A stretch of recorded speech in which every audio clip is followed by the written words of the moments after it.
Alright, what's up, guys? Welcome to another episode of the TMossBoss show. And in today's episode, I got to thinking about it. I'm like, man, it really has been 10 years since I got into it with my biggest hater. And I know there's probably a lot of different questions that people, you would like answers. And I'm gonna try to provide those answers.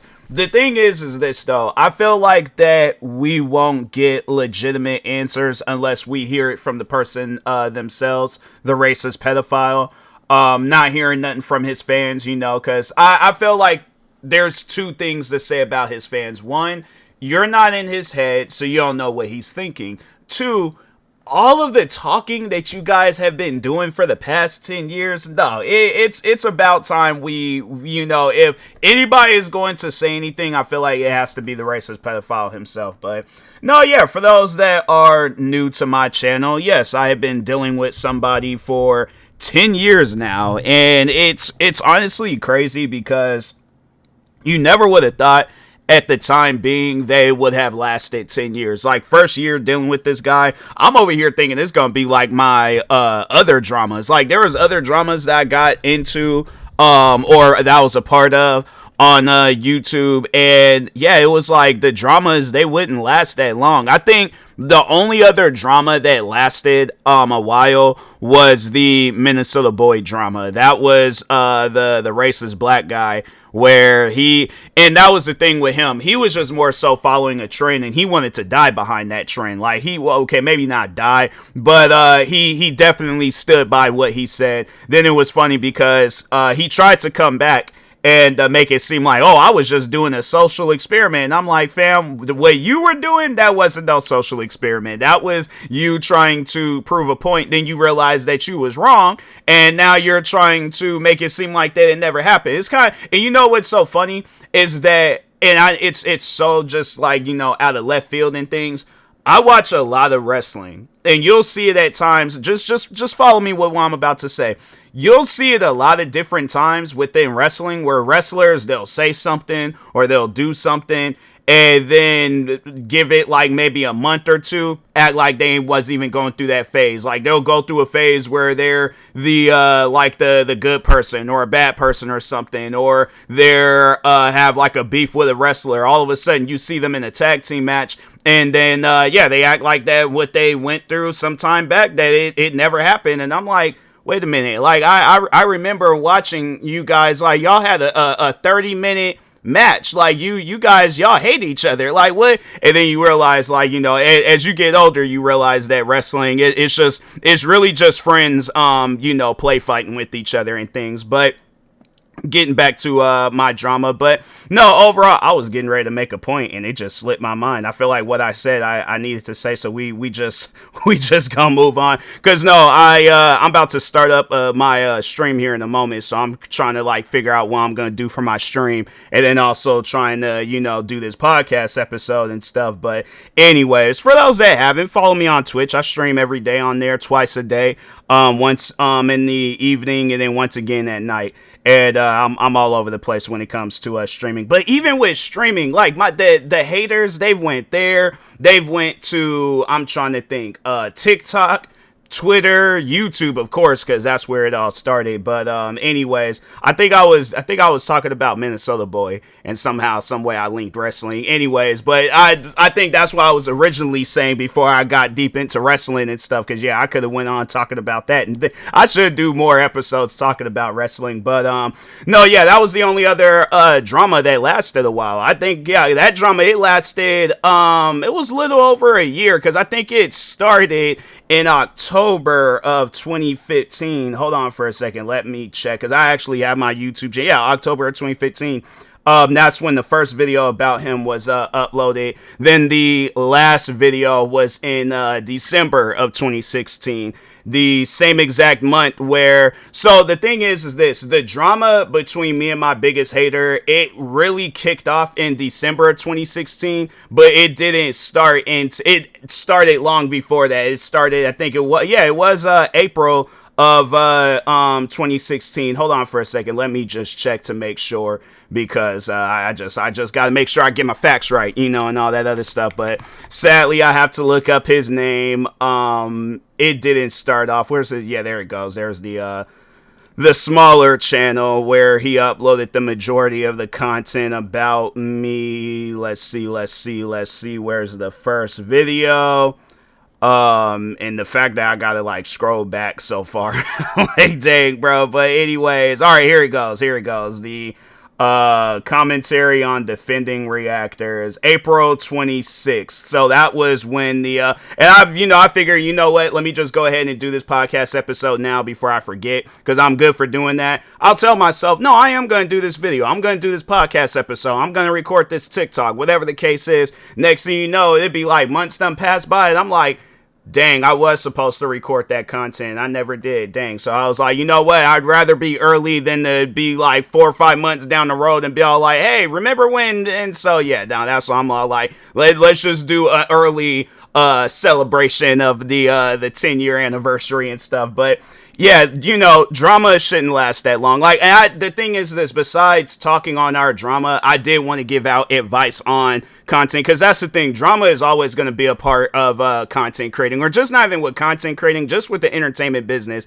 Drama shouldn't last no 10 years. At some point in time, if you guys can make amends, shake hands, maybe be cool with each other. If not, just go your separate ways. But to have it where drama is lasting 10 years and there's just a lot of time wasted, that's how I look at it. I mean, because if nothing productive ain't coming out of the drama, it's like, fam, that's why I'm like, I guess, when I sit down and think of something, and even then, people, it was good entertainment, but at the same time, I'm like, man, this could have probably been handled a long time ago. But the Kendrick Lamar and Drake beef, I know a lot of people will look at that and be all like, oh no, that was some of the best excuse me, music beef that we got in years. I will say that much. It was, but it definitely could have been, because I feel like it definitely was a line of miscommunication.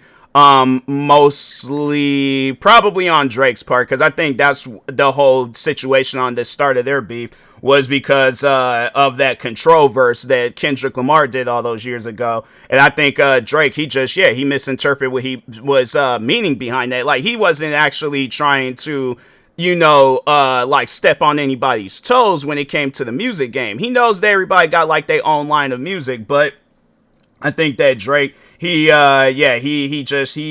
misunderstood what he said, and I think that's why that whole situation went, it definitely went south for Drake. I'll say that much, but no, yeah, it's but I guess more so with content creating, because when I think of our drama, it wasn't entertaining. It wasn't drama to be entertained by. I guess if people do, it's kind of, so how TV shows, they have those seasons that nobody don't really watch. That's how I feel how it is with our channels. That's the seasons or the episodes that nobody don't really care for and stuff. I guess I'm trying to think of a TV show. All right, the Andy Griffin Show. I feel like that show was at its prime when Don Knotts was on there. But when he left, it was the show, it still had its funny and comedy and all that stuff to it. They made the episodes in color and all that stuff. But yeah, it just wasn't the same. And and it's like that with wrestling. Even mentioning wrestling, when those wrestlers, when they leave the business, it's this ain't it. This ain't good. I don't know what's going on, but I'm like, something needs to replace this. And that's how I looked at our drama. I looked at it as there's content that needs to replace this. And, and there's some people where it's they live for the drama. They're no, I got it. And I think he's one of those people that lives for the drama. I think I've said that before. No, I know I've said that before. He's somebody that didn't really get a whole lot of attention growing up. So he felt that, the only way that I could get attention is by trying to force myself upon people when it came down to content creating. And you look at his videos, you look at how he tried to have IRL interactions with people. I mean, look at that whole situation with the girl at VidCon, where he was all like, "Oh yeah, let's go to my hotel room and have drinks. Did you see my message? Like I just want to clarify." And it's things like that where it's like, bro, if people don't want to be bothered with you, you got to take the hint. Like, seriously, that's one of those things where I'm like, no, that's not something that you learn at an older age. You learn that at a young age when people don't want to be bothered with you. Because I can think of some moments when I was in school where, no, there were kids where they made it seem like that they were cool with you like a particular day, and then out of nowhere, they just start acting like kind of just funny style. They start acting weird towards you. And no, yeah, I noticed that at a young age, and I'm like, nah, I have no desires. Like I remember there was this one kid where I was cool with his sisters, but I thought I was cool with him. Like, we all would hang out, we all would crack jokes, have fun, all this other stuff. I remember there was days where I was all like, I just wanted to see what he was up to. Like, I guess with me, I'm one of those friends that I'm like, nah, let me just, because at the time, I had a Virgin Mobile flip phone, so I only had 20 minutes, and I'm like, fam, I can't waste them 20 minutes, so I'm gonna just show up and just be like, hey, what's going on? Want to hang out? Want to ride bikes? Something? I don't know, but anyways, but yeah, I noticed that he never wanted to hang out. It was like, I guess like when it was other people involved, and it was like, oh, and I realized that, I understood this when I was a kid. And so I was like, yeah, and it's one of those things where now, like when I see that, people are all like, oh, sorry, I'm doing this, I'm doing that. I'm like, hey, you know what? More power to you. I wish you well in life. You just won't be hearing from me no more. Wait a minute, what's going on? No. You just won't be hearing from me no more. And that's the thing where it's like, why is it so hard for people to say that? Why is it so hard to, I guess, let people go? And that's his thing. He don't want to let people go. He even said that himself. He holds grudges, and it shows where if I'm out here doing an episode talking about that our drama has been going on for 10 years, like, honestly, it's one of those things where at any given point in time, and it's funny because I remember him saying that he was all like, he don't have no control over his fans. And I'm like, at any given point in time, you could have very well made a video and been like, hey, the drama is over. So I remember when throughout the over the years, because I would say that I'm like, going about your business, like, I don't want to be bothered with you guys. I just wanted to be left alone for the most part, so anyways. But I remember he goes and he does the quote unquote last video on TMossBoss. Wasn't the last video, and you would think that, okay, the next, if you really did want to be cool, because he had every chance and opportunity, he could have reached out and been like, hey, I just wanted to apologize. I wasn't in the best headspace and things, let's just start fresh, be cool, whatever the case is. I probably would have said something along the lines like, hey, I'm happy to see that you're in a better place mentally, but as far as, being cool and all that other stuff, that's something where it's like, it's gonna have to build up, but I guess you won't have to worry about me insulting you and having this energy towards you and stuff, because yeah, there was like, the thing is this all could have been handled with an apology. And so no, there was a time that he had the chance to apologize. I think it was, what year was it? It was either 2022 or 2023. I can't remember the exact year. But anyways, one of his friends had reached out to me. It was all like, hey, such and such wants to, the racist pedophile, he wants to have a conversation with you. And I'm like, look, if he wants to apologize, cool. He can tweet it. He can post a video. It could even be an unlisted video. I don't care how the apology needs to go, but he can apologize, and then we could go from there. And that's when the friend was like, oh, he's dyslexic. And that was the first time I ever heard about this whole dyslexic stuff. Like, I didn't hear about that any of the other times he made videos about me. And I'm like, fam, it doesn't even have to be a long video. It could be the length of a Vine. Like, to me, the thing is this.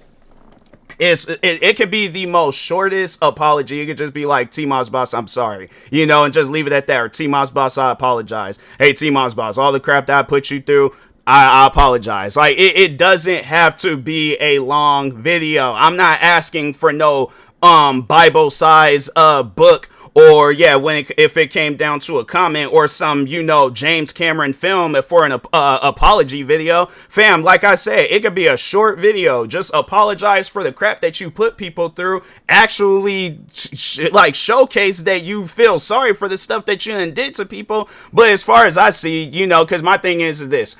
He does the worst video that he possibly could do. Now, talking on his cancellation back in 2024, he does the worst possible video for his channel. How did he respond?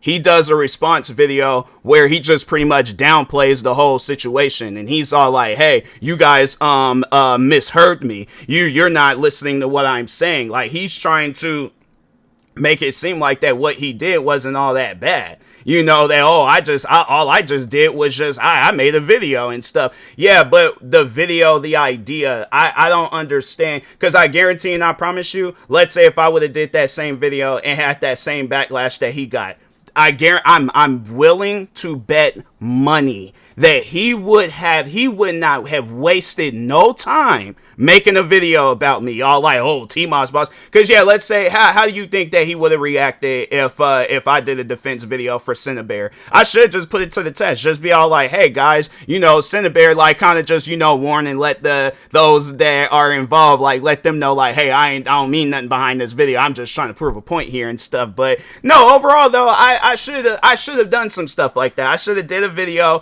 where it along the same lines as his, and then just be like, so you see, like, it ain't no different, bruh. So that's why I'm like, yeah, it's when he got canceled back in 2024, because yeah, I remember people, they were all like, oh, he got canceled. They were calling him by his content creating name, but you know, for to just kind of let people know about this guy, yeah, he is a little bit of a racist, a little bit of a pedophile. So that's why I'm like, yeah, you know, he's the racist pedophile content creator. But yeah, I remember when they were reaching out like, oh yeah, the racist pedophile, he ain't got canceled. And then yeah, looking into all of that, I'm like, man, you know, and the funny thing is, I called it that he was going to get canceled one day. I knew that at some point in time that he was going to make a video where he was going to face a whole lot of backlash behind it. Now, I was thinking along the lines, it was going to be kind of like something like how he did with me, and he just wanted to do a commentary video on somebody. They wasn't having it, and they gave him the same treatment that he done gave everybody else.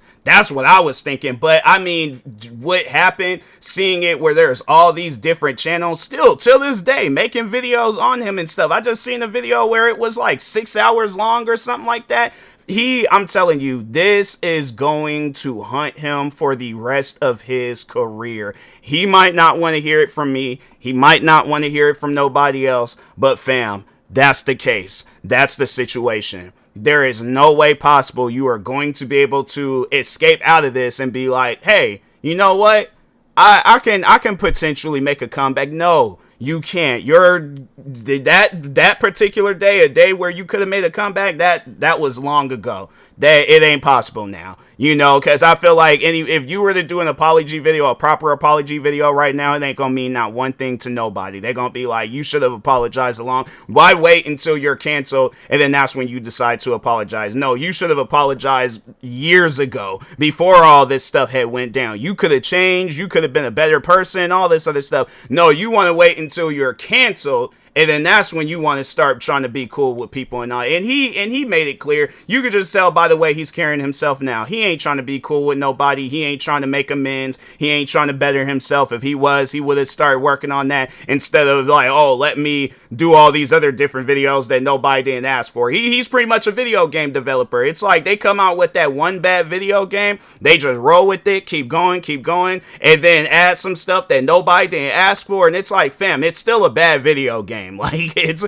just because you can make a whole lot of sales and all that other stuff don't make it a good video game. So, but anyways, with that being said, yeah, happy almost 10-year anniversary of my drama with the racist pedophile. But anyways, I will talk to y'all later because I need to stream here in a moment. But yeah, thank you guys for watching and or listening. Stay tuned for the next episode. Like and subscribe if you are viewing this on YouTube. Follow or subscribe viewing this on the podcast streaming service. And peace.